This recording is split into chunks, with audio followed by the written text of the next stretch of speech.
Android calls him here to my review on the HTC Desire 626S. This is their new mid-range affordable line product, so if you don't look at the HTC One M9, this is probably a little more in your price category for this one. So let's take a look at what we have here. This is, where is the size? So it's a 5-inch screen, 720p, so not a full HD, but just HD. And then it has the look of the stereo speakers of HTC M9, but it's not really stereo speakers. So I just want to show you guys some comparison of what it looks like compared to some of the other affordable lines. So here is some other phones in the 720 range. They're all about that 5-inch screen, so just to give you a comparison. So the screen isn't too bad. The brightness is pretty good on it. I gotta admit that's a pretty nice feature to it. I'm not a big fan of HTC Sense, so one of the first things I'd have to do personally is remove any of the Sense stuff, like do a new launcher. But I gotta admit, I mean, you know, having Blink feed is pretty nice, so you can get some news. I'm a big fan of Feedly, and I love just reading.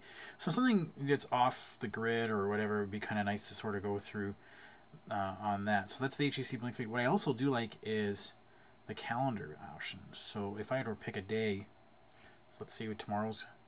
It'll tell me tomorrow's going to be mostly cloudy. And it's kind of nice that it does it automatically for me. It doesn't have to, you know, tell me. I don't have to look that up on a different app. It just kind of tells me as I'm starting to make plans. So as I start looking through things, what's going on, it'll start telling me things to, you know, what the weather's going to be like that day if I'm going to have a trip or something. As well, we have their launcher that you can choose where you are. It'll start recognizing where you are and start doing apps based on where you might be, so what you might like. And that's pretty much it, the gamut for what HTC has. The camera is not exactly super great. It's having some issues trying to focus. You know, it's not a super great camera. We have a selfie option here. You can see yourself there. I'm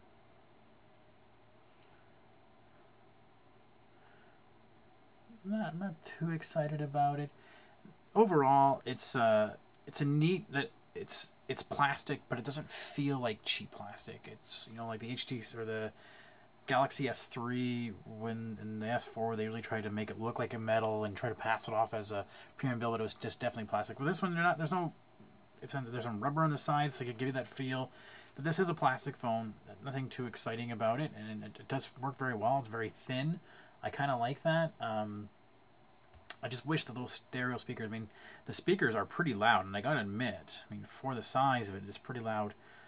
So let's go and load up one of these games.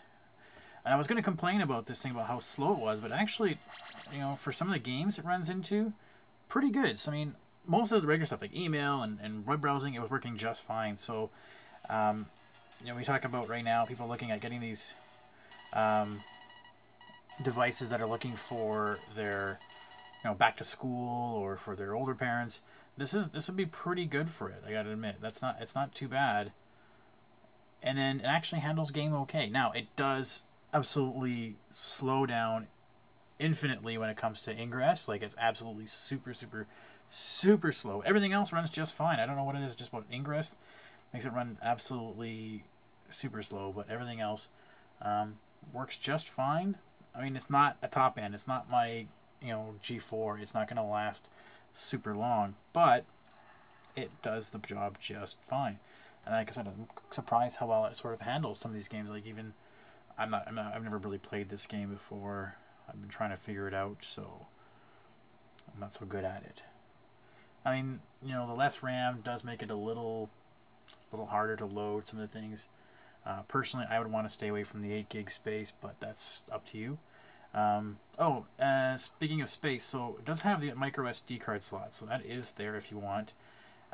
One pain annoyance is the SIM card tray that comes out is a tiny little piece of plastic and very flimsy, so trying to get it properly in the right spot is super duper hard. We need more power. So, like I said, like, I'm surprised this actually handles quite a little choppy-ish here and there, but you know what?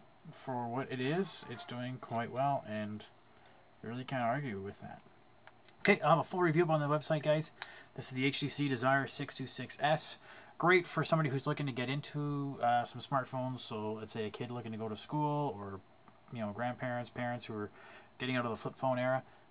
Go take a look at it. Thanks.